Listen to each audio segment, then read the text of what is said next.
কিয়ামতের আগে বড় বড় টাওয়ার বানানোর প্রতিযোগিতা শুরু হয়ে যাবে, আছে না নাই? আজকে নারায়ণগঞ্জে ঢুকে এটা যে নারায়ণগঞ্জ, যেটা আমি চিনতেই পারতেছি না, এত সুন্দর হাইওয়ে, এত বিল্ডিং, বিশাল বিশাল টাওয়ার, আগে ছিল এগুলো? কথা বলেন। আরব বিশ্বে দেখবেন বুর্জ আল খলিফা, জমজম টাওয়ার, এই টাওয়ার ওই টাওয়ার, একটার পর একটা টাওয়ার। বিশ্বনবী বললেন কাবার পাশে যে পাহাড়গুলো আছে, শুনতেছেন? মনোযোগ আছে? কষ্ট হচ্ছে না তো?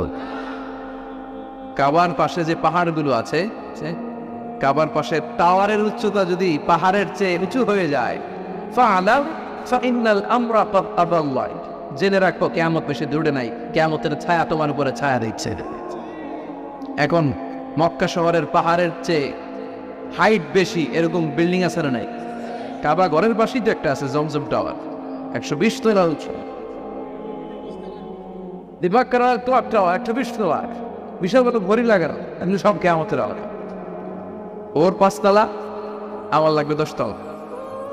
ওর 2টা গাড়ি আছে, আমার লাগবে 4টা গাড়ি। ও তাহাজ্জুদ পরে, আমারও তো পড়তে হবে, ওই টেনশন নাই। ওর মেয়ে হেজাব পরে, আমার মেয়েটার হেজাব পড়াবো, ওই চিন্তা নাই। ওর ছেলে নামাজে যায়, আমার গাঞ্জা খোট্টারও নামাজে বাড়াবো, এই টেনশন তুলে না। খালি সম্পদ কেমনে বাড়াবে, দুনিয়াবি চিন্তা। এই পৃথিবীটা একটা ধোঁকা। বুইগরের ভাইরা, এই পৃথিবীটা একটা ধোঁকা, একটু থামেন। Sit down and think about death. মৃত্যু সম্পর্কে ভাবেন। The most certain thing in our life is death. আমাদের জীবনের সবচেয়ে সুনির্দিষ্ট নিশ্চিত বিষয়টা হচ্ছে মরণ। মরা লাগবেই, চলে যেতে হবে, ঠিক কিনা? কিন্তু এই দুনিয়ার মায়াজালে আটকে পড়ে আমরা আখিরাতকে, মৃত্যুকে বেমানো ভুলতে বসেছি। বিশ্বনবী বললেন কিয়ামতের আগে মানুষের টেন্ডেন্সি হবে, মানুষ বড় বড় ইয়াতাতাওয়ালুনা feel বুনিয়ান, people will start to compete constructing high rises building in the cities, সমাজে বড় বড় টাওয়ার বানানো শুরু করে দেবে। এটা আছে না নাই? এরপর বিশ্বনবী বললেন যুহুরুন নিসা আল কাসিয়াত আল আরিয়াত আল মাইলাত আল মুমিলাত, কিয়ামতের আগে পোশাক পরিহিতা নেকেড উলঙ্গ নারীদের সংখ্যা বেড়ে যায়।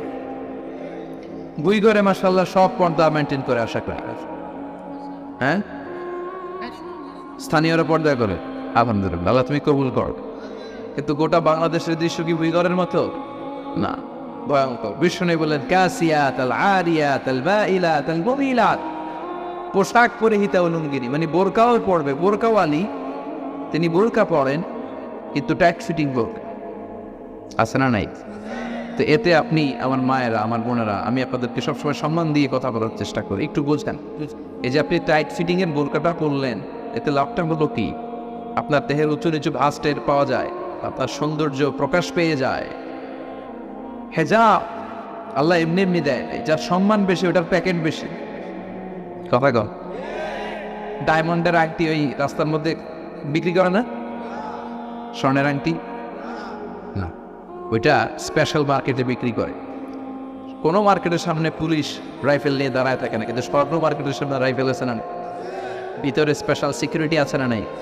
গ্লাস ফিটিং করা, ওইখানে সিকিউরিটি আলাদা, স্পেশাল লকার আছে না নাই? কারণ এটার দাম বেশি, তাই এটা পর্দা বেশি, প্যাকেট বেশি। সুবহানাল্লাহ পড়ে। নারীদেরকে তো ইসলাম মর্যাদা দিয়েছে। বিশ্বনবী বলেছেন দুনিয়া কুল্লুহা মাতা ওয়া খায়রু মাতা'আদ দুনিয়া আল মারআতুস সালিহা, দুনিয়ার সব ভালো সম্পদ, আর এই সব সম্পদের মধ্যে সবচেয়ে দামি সম্পদ হচ্ছে নেককার নারী। এদের পেটগুলো খনি। এই নেককার নারীগুলো যদি হেজাব মেইনটেইন করে, এই পেটগুলো থেকে আল্লাহওয়ালা বেরোবে, নাজমুস সাকিব বেরোবে, কারি আহমদ বিন ইউসুফ আল আজহারি বেরোবে, বড় বড় মুফাসসিরে কোরআন বেরোবে। আর যদি হেজাব না করে, জি বাংলা স্টার জলসা নিয়ে মশগুল হয়ে থাকে, হ্যাঁ, টেন্ডারবাজ, চাঁদাবাজ, ডাকাত, এগুলো বেরোবে। ওজনে কম দিবে, খাদ্যে ভেজাল দিবে, মাছে ফরমালিন দিবে, গাঞ্জার টাকার জন্য লাথি মেরে মারে ঘর থেকে বের করে দিবে। এজন্য নারীরা, আমার বোনেরা, আপনারা অনেক সম্মানিতা, নিজেদের সম্মান সম্পর্কে সচেতন হন। এই হেজাব আপনার অধিকার। এই হেজাব নারীর অহংকার, হেজাব নারীর আভিজাত্যের প্রতীক, হেজাব নারীর রুচির প্রতীক। আপনার রুচিটা কেমন আপনার পোশাক থেকে বোঝা যায়। কথা কয়, যে মেয়েটা হিপ হপ স্টাইলে চলাফেরা করে, গ্যাংনং স্টাইলে, এই মেয়েটারে ইপটিজিং করার সুযোগ আছে না নেই? কিন্তু যে হেজাব মেনটেন করে যেই নারীরা চলে এদেরকে দেখলেই একটা সম্মান চলে আসে। কি বললাম, একটা সম্মান আসে না? আপনাদের সম্মানটা আপনারা রাখবেন। বিষ্ণু বললেন কিয়ামতের আগে পোশাক পরে দিতে উলঙ্গিনী নারী বেরো, লা ইয়াজিদনা রিহাহা লা ইয়াদখুলনাল জান্নাতা ওয়া লা ইয়াজিদনা রিহাহা। এই নারীগুলো জান্নাতে তো প্রবেশ করবেই না, জান্নাতের ঘ্রাণও নাকে লাগবে না। ওয়া ইন্না রিহাহা তুজাদু মিন মাসিরাতি 500 সানা। আর জান্নাতের ঘ্রাণ 500 বছর দূরের রাস্তা থেকেও টের পাওয়া যায়। খেয়াল করে বুঝছেন, এখান থেকে জান্নাতে পৌঁছতে আরো 500 বছরের রাস্তা। কয় বছরের? এত দূরে থাকতেই জান্নাতের সুবাতাস এসে আপনার নাকে ধাক্কা লাগবে। সুবহানাল্লাহ পড়বেন না? এই নারীগুলো জান্নাতে যাবে না, জান্নাতের ঘ্রাণও পাবে না। এজন্য বাবা যারা এসেছেন সচেতন হন। আপনার মেয়ে চাইলেই যে কোনো ড্রেস আপনি তাকে কিনে দিতে পারেন। মায়েরা যারা আমার কথা শুনছেন, আপনার মেয়ে আবদার করবে, সে তো ছোট, সে কি বুঝে। কিন্তু দেখবেন অনেক বিয়ের অনুষ্ঠানে আমি দেখেছি মায়ের বয়স হচ্ছে 60, মায়ের হাত মোজা পা মোজা বোনটা লাগাইছে 2টা, পাশে 16 অষ্টাদশী তন্নি সুন্দরী সুস্নিগ্ধা এক মেয়ে, বয়স মাত্র 18, ওর বুকে অন্য নাই, ওটা গলায় শোভা পাচ্ছে। এই 60 বছরের বুড়া মহিলার দিকে কেউ তাকাবে? ওনার তো ডেট এক্সপায়ার্ড, ডেট এক্সপায়ার্ড।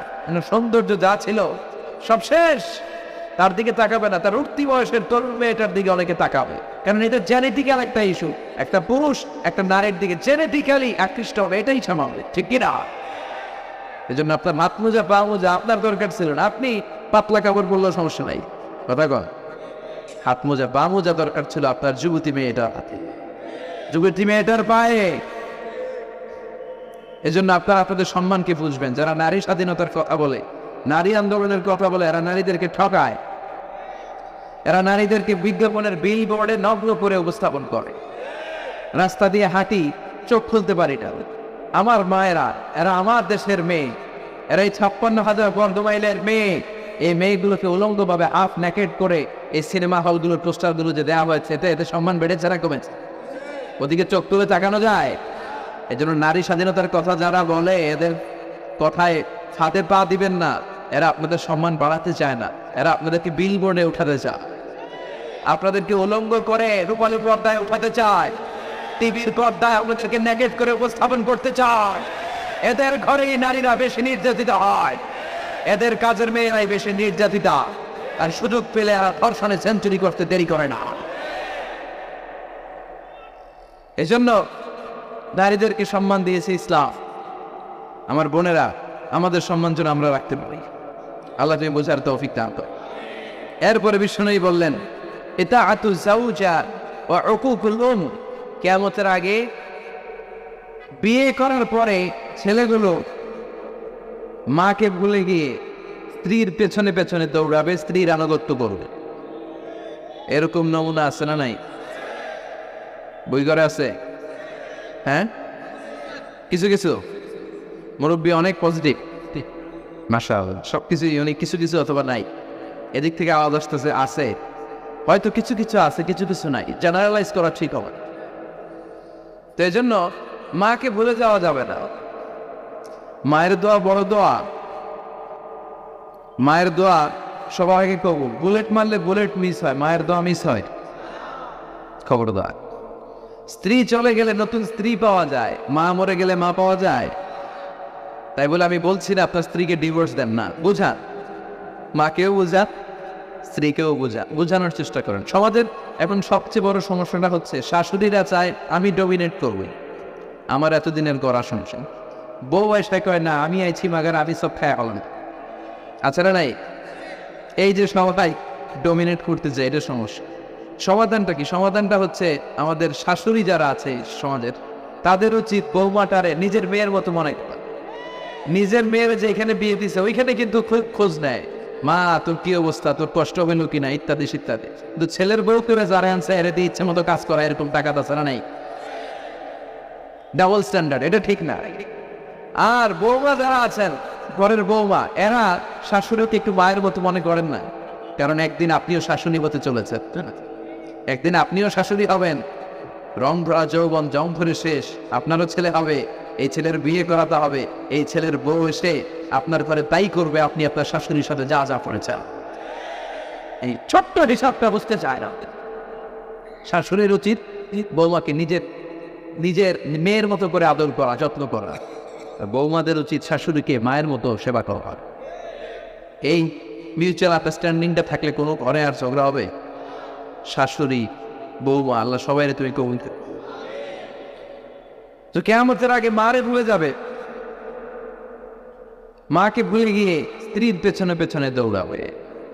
খবরদার, খবরদার।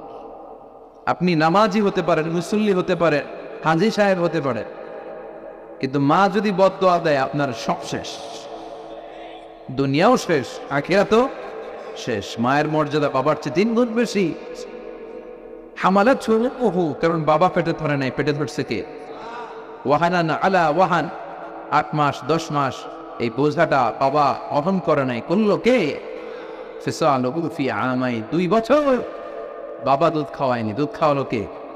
মায়ের এক ধার দুধের দাম কাটিয়া গায়ের চাম, পাপস বানাইলে ঋণের শোধ হবে না, এমন দরদি ভাবে কেউ হবে না আবার বাহাদু, ঠিক কিনা? লাউ কাতা'তা জিলদাক, আপনার গায়ের চামড়া কেটেও যদি মায়ের পায়ের জুতা বানিয়ে আন, কি বানিয়ে দেন? কি দিয়ে? গায়ের চামড়া দিয়ে। এই যে 2 বছর যে দুধ খাইলাম, এই দুধের 1 ঢোক দুধের সুদটাও আদায় হবে না। এজন্য খবরদার, মাকে যেন আমরা বলে না যাই মা দোয়া করতে দেরি, ওই দোয়া কবুল হতে। আমরা ছোটবেলায় যে কত কষ্ট দিয়েছি, সবচেয়ে বেশি কষ্ট যখন দিয়েছি মাকে, ওই স্মৃতিগুলো আমাদের মনে পড়ে না। আপনার বয়স যখন 1 বছর, আপনি স্মৃতি হাতরে এতদিন যেতে পারবেন? 1 বছর বয়সে কি কি কষ্ট দিয়েছিলেন মনে আছে? মানুষের বয়স যখন 2, 3, 4 হয়, 4-5 বছর বয়সে তখন তার কথাগুলো খেয়াল থাকে। কিন্তু সবচেয়ে কষ্ট কিন্তু মাকে বাবাকে আমরা দিয়েছিলাম যখন আমাদের বয়স 1-2 বছর ছিল। আর মায়ের পেটের ভিতরে যখন ছিলাম তখনও কষ্ট দিয়েছি কি দেই নাই? এক একটা লাথি যখন মেরেছি আমার মা বেহুশ হয়ে যেত।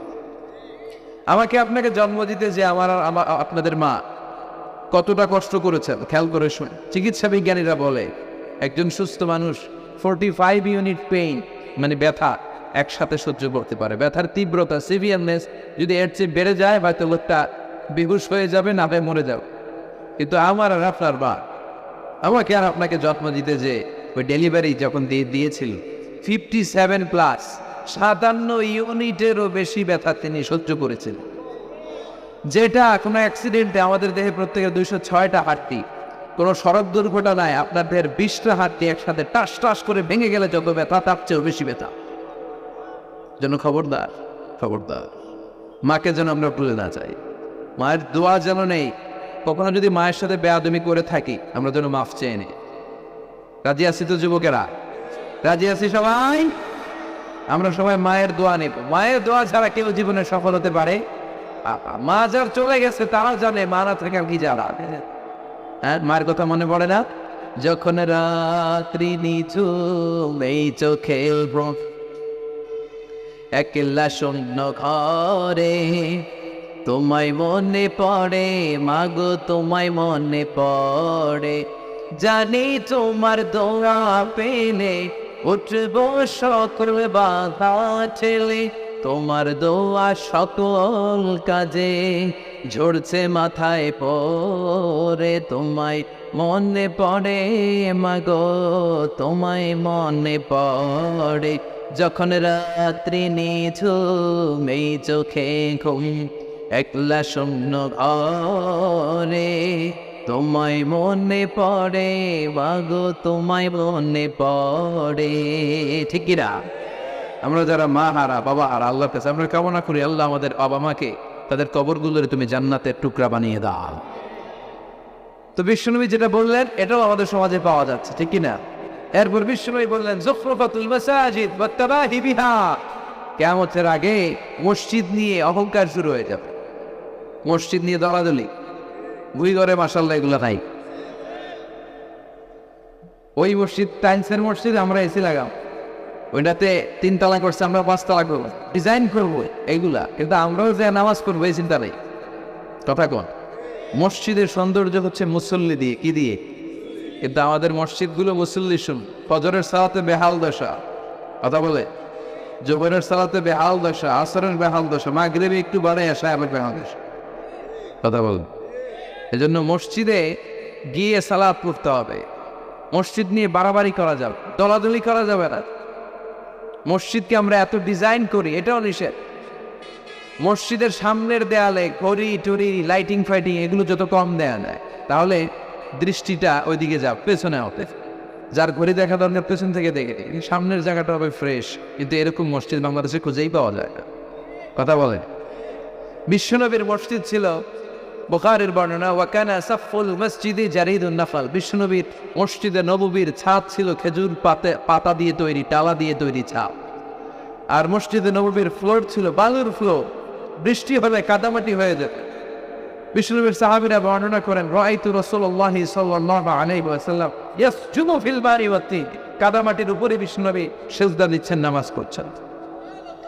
সালাম ফিরিয়ে বিশ্বনবী যখন সাহাবীদের দিকে মুখ ফিরিয়ে বসে তাসবিহ পড়তেন, সাহাবারা বর্ণনা করেন, রাআইতু আসারা তিনি ফি জাবহাতিহি, বিশ্বনবীর কপাল মোবারকে আমরা কাদা আর মাটি দেখতে পেয়েছি। আর আমাদের মসজিদে খালি টাইলস, তোরা ঢাকায় টাইলস, আমরা উজবেকিস্তান থেকে টাইলস নিয়ে আসি, আছে না নাই? এজন্য মসজিদ দিয়ে যেন আমরা দলাদলি না করি, মসজিদটা যেন হেদায়েতের মার্কাজ বানায়। রাজি আছেন তো? বাচ্চাদেরকে মসজিদে যেতে দিবেন, আমি সব জায়গায় বলবো। অনেক মুরব্বীরা আছে বাচ্চাদেরকে মসজিদে ঢুকতে দিতে চায় না, আছে না নাই? বাচ্চা ঢুকাইলে রেগে যায়, রেগে যান কেন? ওর বয়স তো আপনি মসজিদের দিকে আসার খান নাই,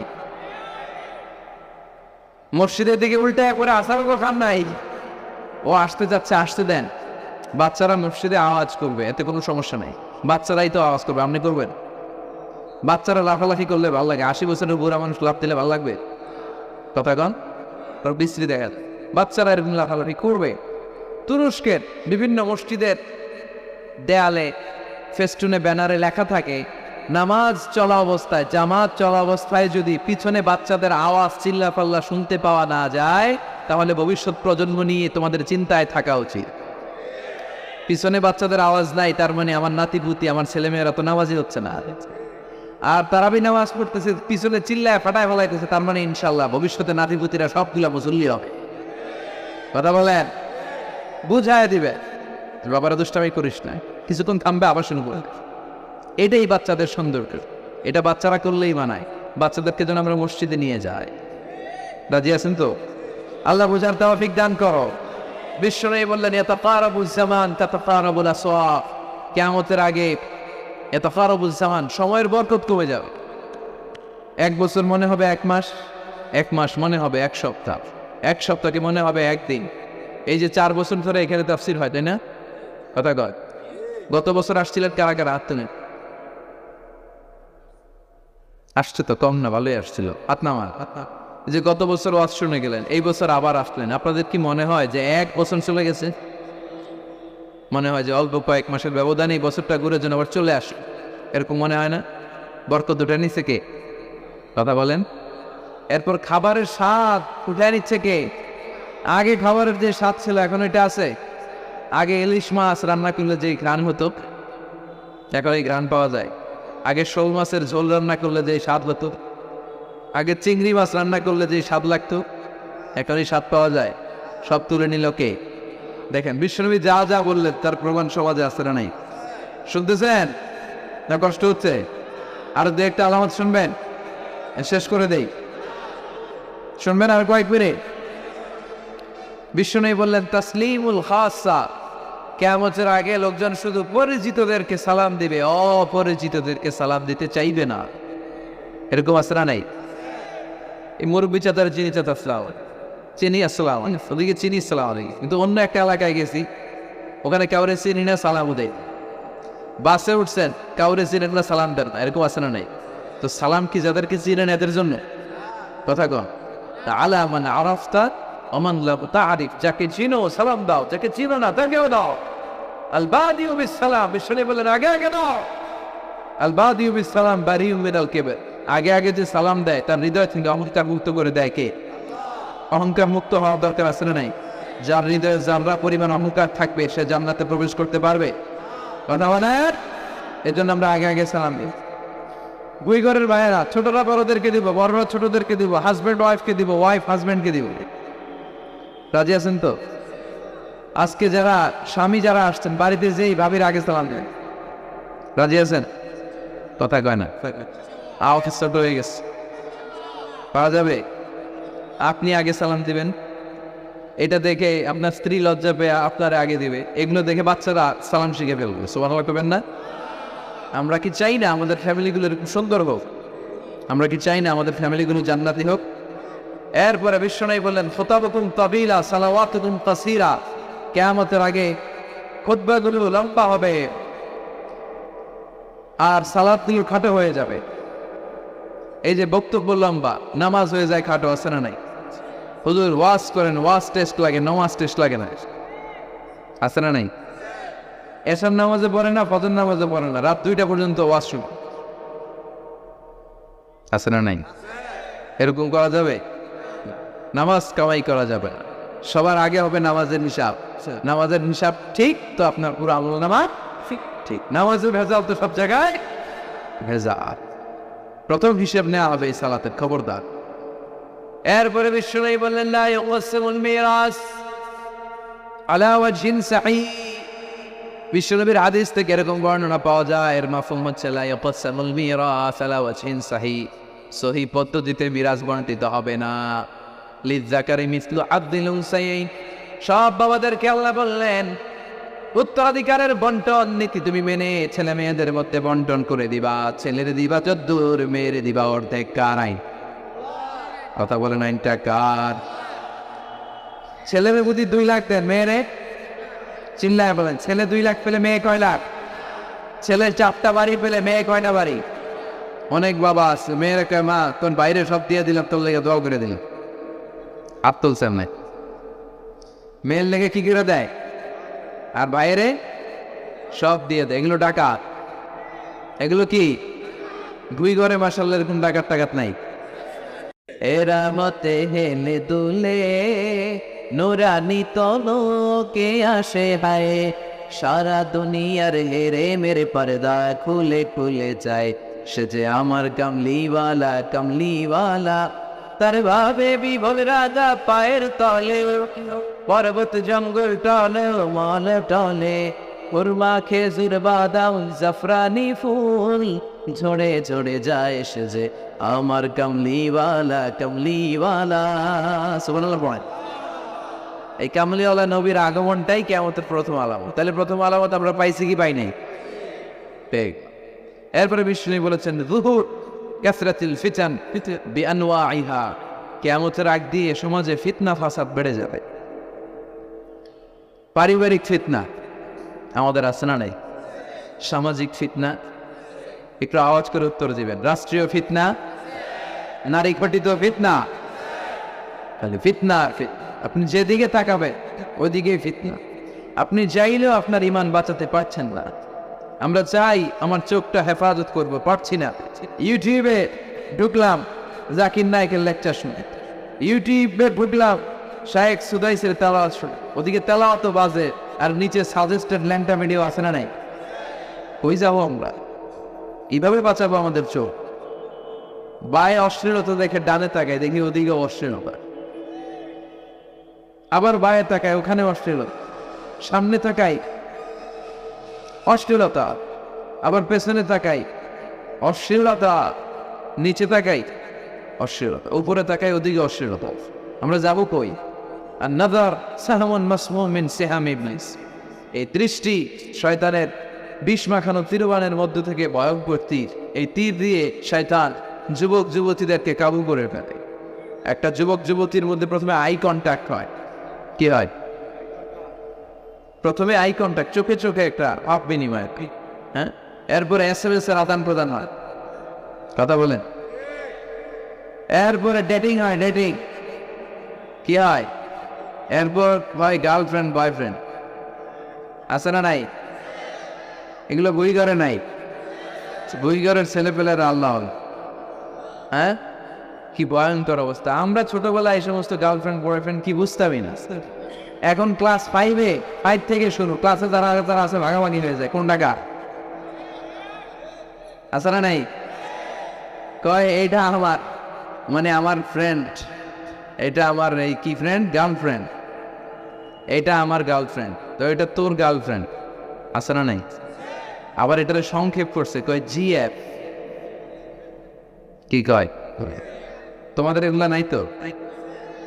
হ্যাঁ আছে, অর্ধেক কয় আছে অর্ধেক কয় নাই, খুব চালাক এরা। প্রিয় ভাইয়েরা, এগুলো আমাদের সংস্কৃতি নয়। বিবাহ বহির্ভূত যে কোনো ধরনের নারী পুরুষের সম্পর্ককে হারাম করেছে কে? আসুন আমরা বিয়েটাকে সহজ করি, আর্লি ম্যারেজ ক্যাম্পেইন করি। আর কত বলবো, যতদিন বেঁচে থাকি বলবো, বিয়েটারে সহজ করে দেয়। ছেলের বাবা যারা আছেন, মেয়ের বাবা যারা আছেন, বিয়েটা সহজ করে দেয়। তা না হলে এই যে 14ই ফেব্রুয়ারি গুলো যায়, আছে না নাই? কি নাম কি বিশ্ব বেহায়াত, আহা, এগুলো আগে ছিল না। এগুলো সব কিয়ামতের আলামত। চিল্লা এখন ঠিক না? এই দিবসগুলোতে আপনার উঠতি বয়সের তরুণী মেয়ে, আপনার ছেলে যে পাপগুলো করে বিয়ে না করার কারণে, এই পাপগুলোর একটা পার্সেন্টেজ গুণ আপনার আমলনামায় আছে না নাই? এজন্য খবরদার, বাবা মা যারা আছেন ছেলে মেয়েদেরকে সময় মতো বিয়ে করিয়ে দেন। আমাদের দেশে বিয়ে অনেক সময় অনেক দেরি হয়ে যায়, বিশেষ করে ছেলেদের দেরি হয়ে যায়। বলে তুই নিজের পায়ে দাঁড়া। তো এতদিন ও কার পায়ে দাঁড়াইছে? ও তো নিজের পায়ে দাঁড়িয়েছে, একটু সহযোগিতা করেন না আপনি, বিয়েটা সহজ করে দেন। বিয়ের চেয়ে ভালো কাজ পৃথিবীতে নাই। হ্যাঁ, ইয়াং পোলাপানরা অনেক খুশি হয়ে গেছে। হ্যাঁ, বিয়ে করবে তোমরা, বিয়ে বলে বলতে বিএফ এর দরকার আমাদের নাই। চিল্লায় বলেন ঠিক না? এগুলোর বিরুদ্ধে আমাদের জেহাদ। ইসলামের ইমেজকে, আমাদের মোরালিটি, আমাদের এথিক্যাল স্ট্যান্ডিং পয়েন্ট যেখানেই নষ্ট হবে, ওগুলোর বিরুদ্ধে আমাদেরকে সোচ্চার হতে হবে। এই নৈতিকতা অবক্ষয় হতে হতে এমন পর্যায়ে ঠেকেছে, বাংলাদেশটা এখন জাহান্নামের টুকরা হয়ে গিয়েছে। এখন মেডিকেলের ডাস্টবিনে ছোট্ট ছোট্ট নবজাতক বাচ্চার লাশ পাওয়া যায়। এগুলো সব 14ই ফেব্রুয়ারি পালনের ফসল। এগুলোর সাথে মুসলমানদের কোনো সম্পর্ক থাকতে পারে না। এগুলো ইসলামের সাথে কোনো সম্পর্ক নাই। এগুলো হচ্ছে পাশ্চাত্য থেকে আমদানি করা, পার্শ্ববর্তী দেশ ভারত থেকে আমদানি করা। আমাদেরকে যে ইসলামের সুশীতল বাণী বিশ্বনবী শিখিয়েছেন, আমাদের জানিয়েছেন, দ্যাটস এনাফ ফর আস, এটাই আমাদের জন্য যথেষ্ট। এজন্য এই যুগটা হচ্ছে, বিশ্বনবী বললেন, ফিতনার যুগ। আখিরি জামানায় জ্বলন্ত আগুনের কয়লা নিয়ে হাতে রাখাটা সহজ হয়ে যাবে, কিন্তু ঈমান দিয়ে টিকে থাকা কঠিন হয়ে যাবে। আপনি চাইলেও ভালো থাকতে পারবেন, আপনি হকের কথা চাইলেও বুঝতে পারবেন না। ঝুঁকি আছে না নাই? গুম আছে না নাই? ক্রস ফায়ার আছে না নাই? কে কোন দিক দিয়ে গুম টেরি পাওয়া যায়, কিন্তু এই হকের রাস্তা আমরা ছাড়ব না। বিশ্বনবী বললেন, ফিতনা বেড়ে যাবে। আপনি হক হালাল মেনটেন করতে চান, কিন্তু পারবেন না। আপনি ঘুষ খাবেন না, কি হবে? টেবিলের নিচ দিয়া ঘুষ, উপর দিয়া ঘুষ, সব জায়গায় ঘুষ।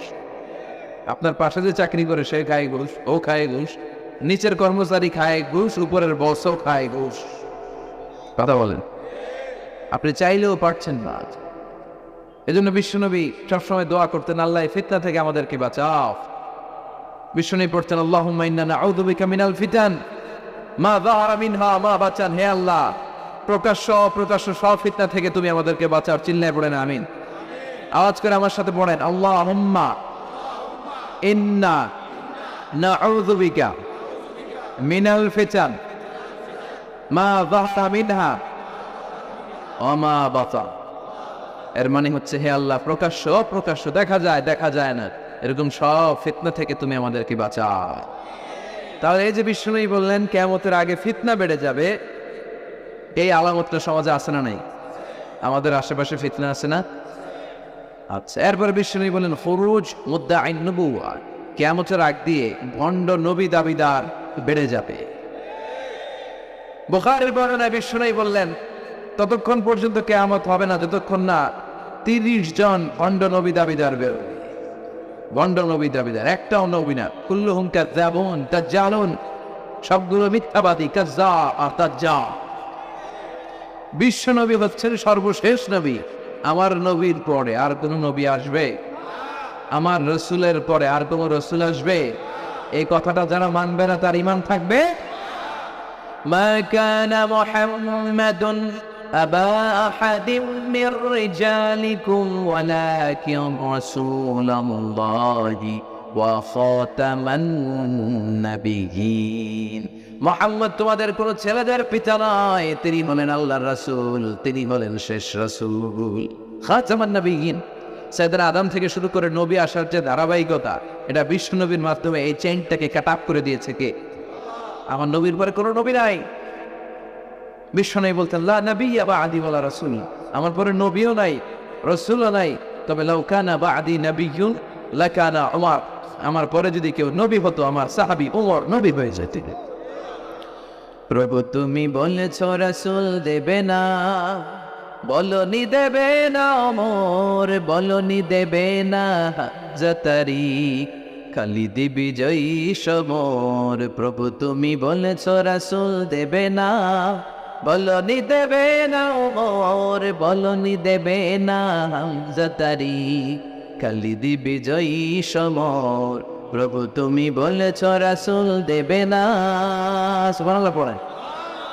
ওমর ফারুক নবী হয়ে যেত, এমন কোয়ালিটি ছিল। আসাদ্দুহু ফি আমরিল্লাহি আমার, আল্লাহর আইন বাস্তবায়নের ক্ষেত্রে গোটা বিশ্বের মধ্যে সবচেয়ে শক্ত ছিলেন সাইয়েদনা ওমর। আর এই উম্মতের মধ্যে সবচেয়ে নরম দিলের ছিলেন সাইয়েদনা আবু বকর। আরহামু উম্মতি বি উম্মতি আবু বকর। তিনি যখন নামাজে দাঁড়াতেন, সালাতে দাঁড়াতেন, উনি যখন তেলাওয়াত শুরু করতেন, ওনার কান্নার আওয়াজে তেলাওয়াতের আওয়াজ বুঝা যেত। আর আমাদের নামাজে কান্না আসে? হ্যাঁ, নামাজে দাঁড়াইলেই সারাদিন যেটা মনে পড়ে না ওটা নামাজে দাঁড়াইলে মনে পড়ে।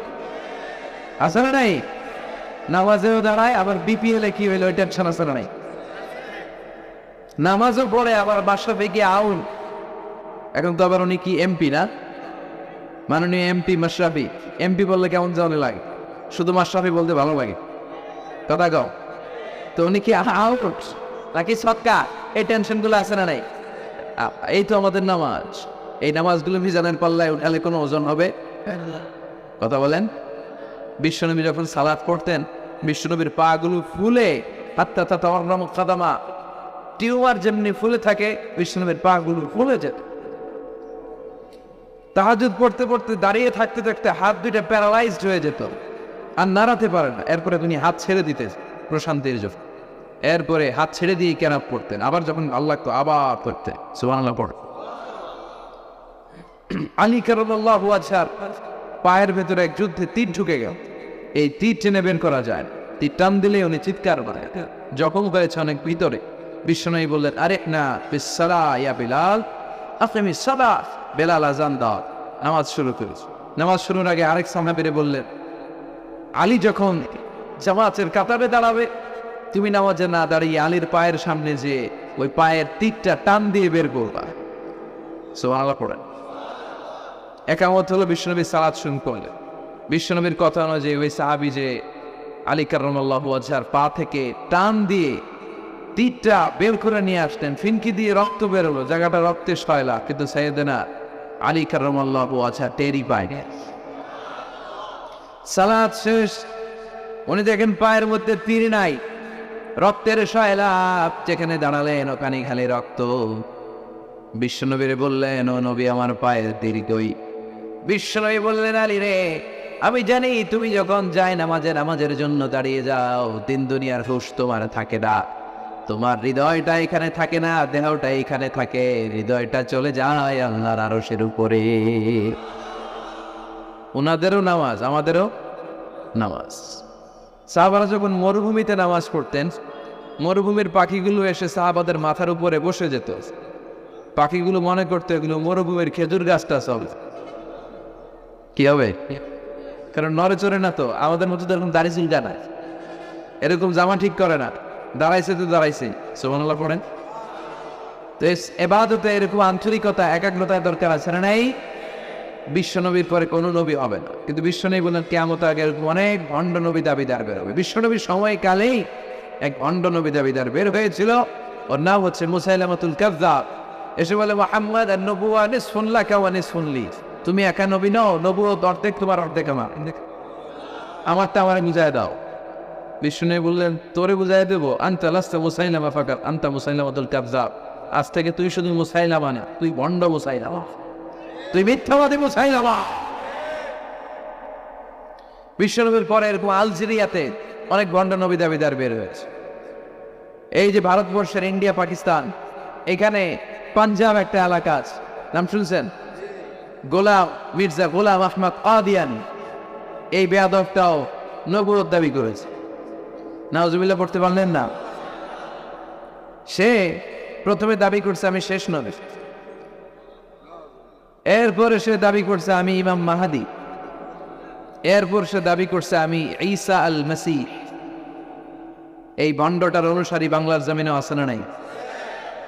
এদেরকে রাষ্ট্রীয়ভাবে কাফের হিসেবে আখ্যা দেওয়ার দরকার আছে না নাই? এত আন্দোলন হয়, এত কথা হয়, কিন্তু সরকারের টনক নড়ে দেওয়া, এদেরকে রাষ্ট্রীয়ভাবে কাফের হিসেবে ঘোষণা দিতে হবে, সার্কুলার জারি করে চিল্লায় বলেন ঠিক কিনা? এটা মুসলমান নয়। কারণ আপনি শুধু লা ইলাহা মানলে মুসলমান হতে পারবেন না, মুমিন হতে পারবেন না। বিশ্বনবীর উপর সাক্ষী দেওয়ার দরকার আছে না নেই? বিশ্বনবী শেষ নবী, ওনার পরে কোনো নবীও আসবে না, কোনো রাসূলও আসবে না, চিল্লায় বলেন ঠিক কিনা?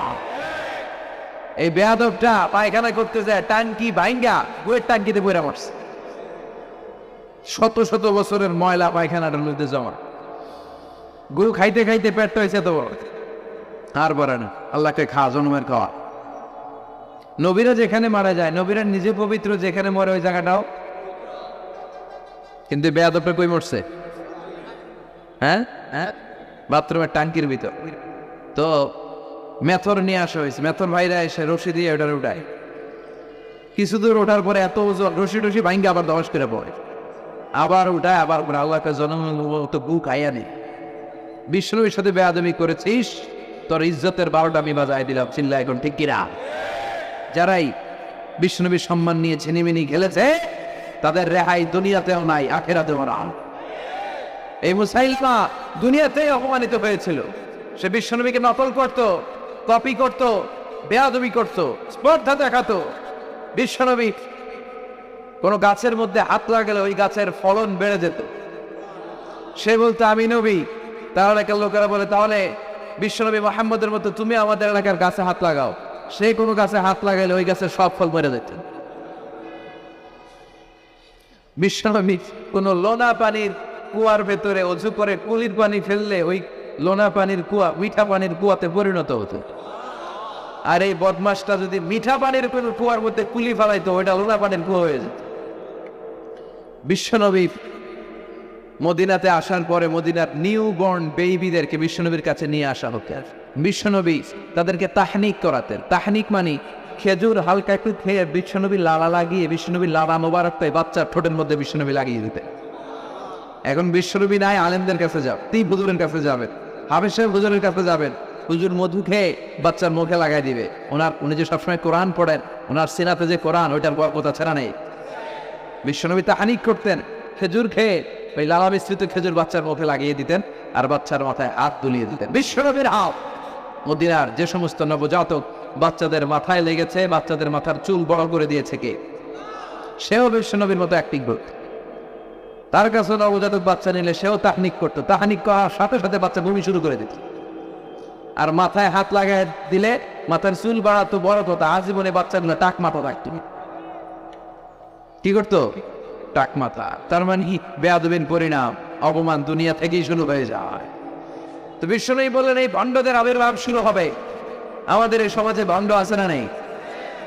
দুদেল বান্দা কালমা চোর, না পায় শ্মশান না পায় ঘোর, দিন থাকিতে আইরে পথে ছাইড়াতে ভণ্ডামি, ভণ্ডামি ভণ্ডামি ভণ্ডামি, ছাইড়াতে ভণ্ডামি। নামাজ কালাম পড়ে না, ইবলিস শয়তানের নানা।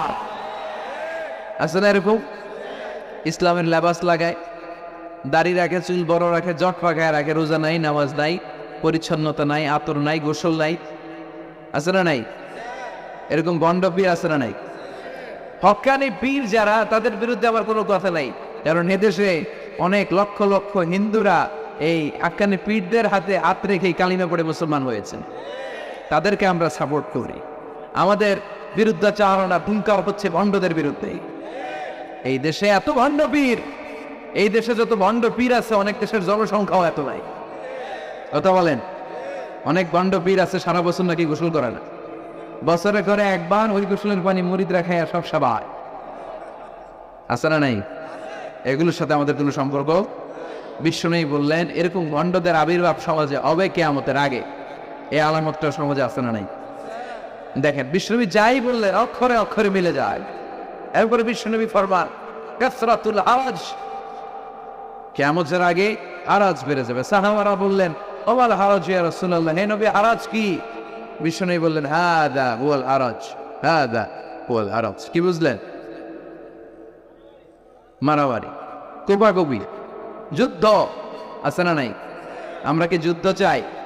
যুদ্ধ নয় আরে যুদ্ধ নয়, নয় আর কোন তাজালা, সেই পৃথিবী আমাদের সকল মানুষের ঐক নিরাপদ আবাস, সেই পৃথিবী আমাদের সকল মানুষের ঐক নিরাপদ আবাস। We don't want to see anyone in the whole world, we don't want to see anyone in the whole world. ঠিক কিনা? আমরা কোনো যুদ্ধ দেখতে চাই না, মারামারি দেখতে চাই না, অন্যায় হত্যাকাণ্ড বিচার বহির্ভূত কোনো হত্যাকাণ্ড আমরা এদেশে দেখতে চাই না। বিশ্বনবী বললেন কিয়ামতের আগে এগুলো বেড়ে যাবে। বিশ্বনবী বললেন যে হত্যা করবে সে জানবে না কেন আমি হত্যা করলাম। এরকম হত্যা দেশে আছে না নাই? উপরের নির্দেশ, উপরের টেলিফোন, শুট করো, পোশাকি বাহিনী পিস্তল আছে শুট করে দিল, কিন্তু কেন সে মারলো ওই সৈনিক জানে না। এরকম আছে না নাই? আবার যে নিহত হইল সেও জেনে মরতে পারলো না যে আমি কেন বললাম। কথা কর। আহা, এই বাংলার বিভিন্ন নদীতে মাঠে ঘাটে হাত বাঁধা, পা বাঁধা, চোখ বাঁধা, বস্তাবন্দি করা লাশ পাওয়া যায় কি যায় না? এই দুনিয়ায় তারা বিচার পায় নাই, কিন্তু এগুলোর বিচার আছে না নাই? এগুলোর বিচার যদি না থাকতো, the worldly life will be a joke. এই পৃথিবীটা একটা জোকিং হতো, জোকিং, জোক করার জন্য আল্লাহ পৃথিবী বানায়। যেগুলোর বিচার এই জমিনে আমরা পাই নাই, সেগুলোর বিচার আখিরাতে হবে। সেদিন হবে আসল বিচার, সেদিন হবে ফাইনাল খেলা। সেদিন হবে কি খেলা? বিশ্বাস হয়? অপেক্ষা আছে না নেই? সবগুলোর বিচার হবে ইনশাআল্লাহ। মনে আপনার জমি মেরে খাইছে, দুনিয়ায় বিচার পান নাই, আহকামুল হাকিমিনের বিচার আছে না নাই? আপনাকে অন্যায় ভাবে আঘাত করেছে, দুনিয়ার বুকে বিচার পান নাই, আখিরাতে বিচার আছে না নাই? বিশ্বনবী বললেন এই মারামারিটা বেড়ে যাবে কিয়ামতের আগে। এখন দেখেন খালি মারামারি, কুপাকুপি। 2 টাকার টেম্পো ভাড়া লইয়া একজন আরেকজন মেনা ফেলেছে। কয় টাকা? নাউজুবিল্লাহ পড়বেন না? আল্লাহ এই ফিতনা থেকে তুমি আমাদের বাঁচাও। এরপর বিশ্বনবী বললেন দিয়াউল আমানা, কিয়ামতের আগ দিয়ে আমানতের খেয়ানত হবে। এটা আমাদের সমাজে আছে না নাই? বিশ্বনবী বললেন কিয়ামতের আগ দিয়ে আমানতের খেয়ানত হতে থাকবে। ইদা দুইয়াতিল আমানাতু ফান্তাযিরিস সাআ। সাহাবারা প্রশ্ন ছুড়ে দিলেন, ইয়া রাসূলুল্লাহ মাতা সাআ, কখন কিয়ামত হবে? বিশ্বনবী বললেন ইদা দুইয়াতিল আমানা, যখন আমানতের খেয়ানত হবে তখন কিয়ামত হবে।